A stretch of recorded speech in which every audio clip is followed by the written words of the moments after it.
Hey, and welcome back to NBA Got Game TV. Thanks for tuning in, guys. Back in the days when there was no internet, it was almost impossible to hear stories about your favorite players. If you were lucky, there might be a feature on television once a year where you could see the players outside of the court. This is why we love to listen to guys like Charles Barkley, Kenny Smith, Reggie Miller, and their memories from back in the days. So in this video, we will feature some of their funniest stories from the golden age of NBA basketball, which I'm sure you NBA old school fans will really enjoy. This is a two-part video, and I can already say the last story of Charles Barkley in the second video is my favorite. But before we start, if you like this video, please subscribe to our channel. Really appreciate it. And without any more blah blah, let's go. Going to lose, that the Sacramento Kings were going to lose that night?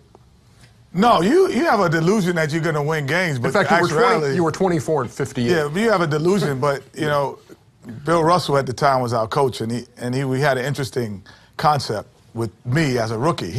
He said to me on the bus, he said, "You're going to have to sit next to me on the bus the whole time." And I was like, I didn't want to do that. I'm like, I don't want to sit next to the coach the bus and the plane rides and everywhere. Oh, I started walking to the back, and he grabs me back. He said, "Young fella, you got to sit next to me." I'm like, why do I have to sit? Because he's a loser. He's a loser, and they're never going to win. So LaSalle Thompson wasn't one of the guys he pointed. He's like, you can't call these guys losers. You know, what are you doing? He's like, I'm trying to trade them. Nobody wants them. Nobody wants them. And if you don't believe me, you can come in the office and sit with me. So Bill Russell was a very keep-it-real coach. Were those losses tough to take? Well, I've had a few of them. I routinely got embarrassed by guys who were a lot faster than me, for sure. But I actually had to guard Michael one night. I played in Cleveland for the Cavs for a few years and started about 20 straight games because Craig Elo was injured. And most nights it was all right. I could find somebody I could guard. But here we play the Bulls, and most nights I got Michael. So we start out the game. I get the first shot of the game, first possession. He closes out on me. I knock down a jumper. I'm feeling pretty good. Next couple minutes, he's just kind of dumping the ball inside. We've played 5 minutes. He hasn't scored, and I'm kind of feeling pretty good about myself. And finally, I realized, well, he hasn't even shot yet. So he was just trying to get everybody else involved. Long story short, he finished with 48, and I finished with 2. It was like, bam, all of a sudden it was like he decided, I'm gonna start scoring now, and I'm gonna guard the guy, and there was nothing I could do. Fans had come up with some good stuff. My favorite was playing with the Spurs, played with Kevin Willis, who you guys all know, one of the great guys of all time. And he's 42 years old at the time, and we're in Chicago. We're sitting there on the bench. There's a quiet moment. A fan right behind us goes, "Hey, Willis, are you single? My grandma kind of likes you." And the whole bench burst out laughing. Kevin turns around, points to the guy, and just smiles. That's a good one. But you know, you play long. I played 19 years. Oof. You come across a lot of characters. A lot of years. But you know, for me, hands down, it was Shaquille O'Neal. I mean, most of the stories I can't repeat most of the stories.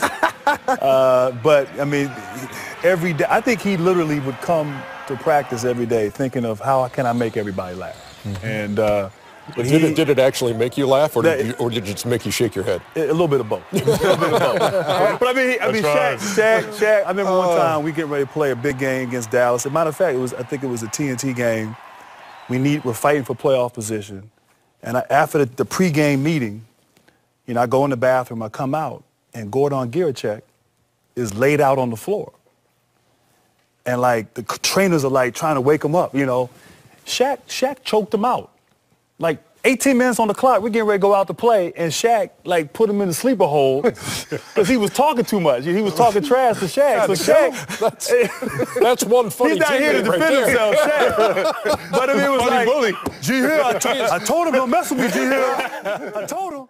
This is post Michael Jordan retirement the first time, and we're playing Chicago Bulls, and we have a pretty good team. They have a decent team, but they're not the Chicago Bulls of old with Michael Jordan. Game is coming down on the wire. Steve is in the game. He's guarding me. I come off a screen. I hit a jump shot right in his face. There's a second left. I run to the center court. I'm like, I'm going to stomp on Michael Jordan. He's not around. I'm the new face of shooting guards in the league. So I bow at, half court, to the crowd in Chicago Stadium. Everyone's booing. Phil calls a timeout. There's a second left. We're up by 2.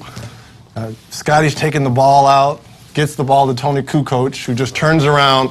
And I just so happened to be underneath when he was taking the shot. And I could just see the ball traveling in the air as it's going through, as the Bulls win with the clock running off. And who's the first person to run up to me and bow right at me is little Steve Kerr. Right up to me bowing. You talk about wanting to strangle someone. You and Michael. It was Steve Kerr running up to me bowing. So what would you hear from Michael? Everything. From Michael, one time I know he started counting backwards. He said something like 38, and I didn't get it, Reggie. You know what I mean? And he started saying 36. I said, wait a minute. So he going backwards. But now if he get to 0, he got 40. But it was me and Michael had a lot of talks. So.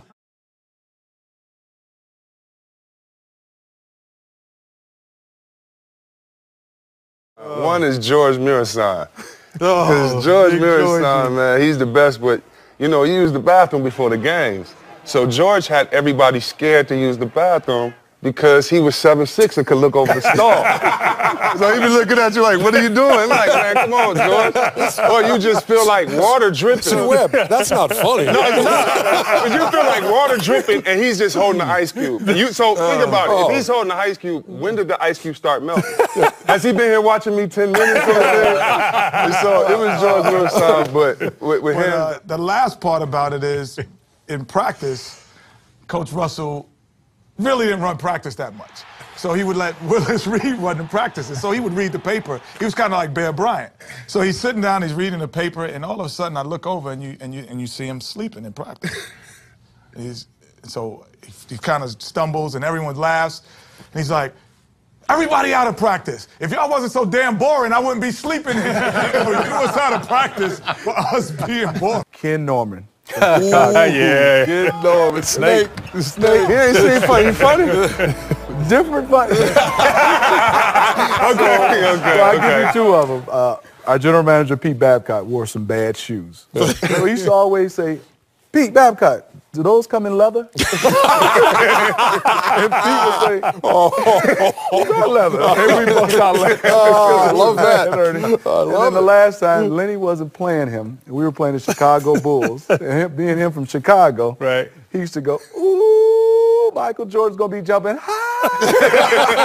And I got the best seat, Smitty. And, ooh, Lenny. And if you want to see what Lenny broke the record, all-time wins. I know where you're going. He's cheesing with Lenny.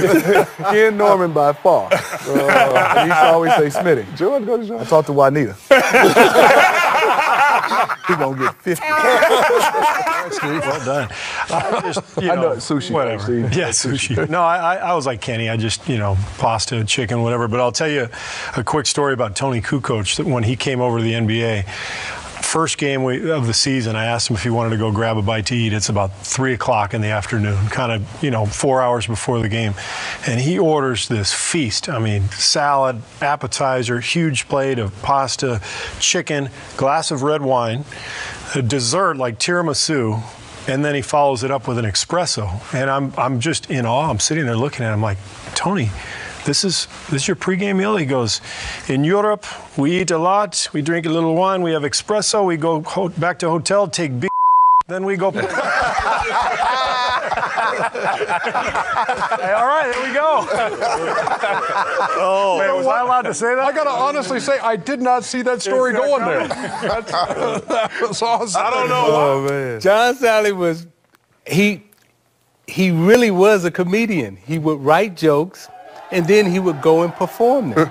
And so I remember AD, Adrian Dantley, right? He said, Sally is a guy who has theme music when he walks in. So when Sally would walk in, we would all say, John Sally. My most embarrassing moment, I was just started playing basketball probably. It was like 10 years old. And it was maybe our 5th game.